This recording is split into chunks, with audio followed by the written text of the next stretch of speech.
Selamat siang Bapak dan teman-teman. Saya akan membacakan tugas UAS Dasar-Dasar Ilmu Politik karya Maryam Budiarjo oleh Oliviana Nona, NIM 20030300102, kelas C semester 1, jurusan Sosiologi, Fakultas Ilmu Sosial dan Ilmu Politik, Universitas Nusa Cendana Kupang.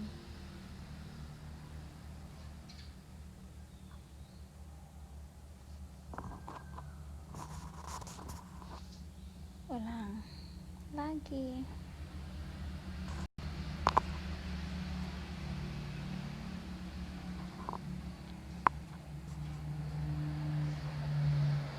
Baik, selamat siang Bapak dan teman-teman. Saya akan membacakan tugas UAS saya, Dasar-Dasar Ilmu Politik, karya Maryam Budiarjo. Oleh nama saya, Oliviana Nona, NIM 20030300102, kelas C semester 1, jurusan Sosiologi, Fakultas Ilmu Sosial dan Ilmu Politik, Universitas Nusa Cendana Kupang. Bab 1. Pendahuluan. 1.1 Latar belakang. Seperti telah diketahui sebelumnya, bahwa Undang-Undang Dasar merupakan pencatatan atau registrasi pembagian kekuasaan dalam suatu negara.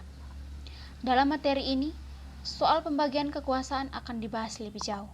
Secara visual, nampaklah bahwa kekuasaan dapat dibagi dengan dua cara. Secara vertikal, yaitu pembagian kekuasaan menurut tingkatnya, dan dalam hal ini yang dimaksud ialah pembagian kekuasaan antara beberapa tingkat pemerintahan. Carl J. Frederick memakai istilah pembagian kekuasaan secara teritorial atau territorial division of power. Pembagian kekuasaan ini dengan jelas dapat kita saksikan kalau kita bandingkan antara negara kesatuan, negara federal, serta konfederasinya.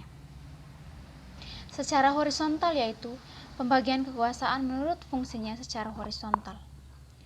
Pembagian ini menunjukkan pembedaan antara fungsi-fungsi pemerintahan yang bersifat legislatif, eksekutif, dan yudikatif yang lebih dikenal sebagai trias politika atau pembagian kekuasaan.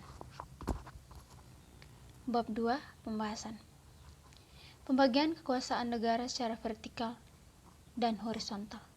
Pembagian konfederasi, negara kesatuan, dan negara federal.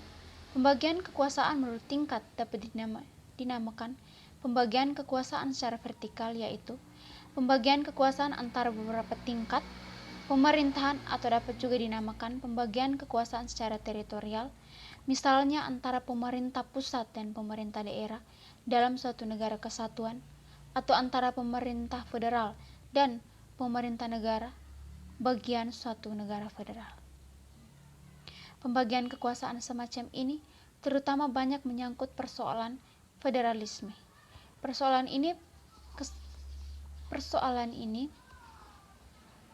sifat kesatuan atau sifat federal dari suatu negara sungguhnya merupakan bagian dari suatu persoalan yang lebih besar, yaitu persoalan integrasi dari golongan-golongan yang berada dalam suatu wilayah.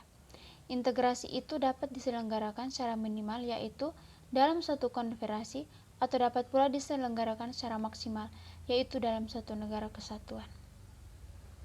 A. Konfederasi.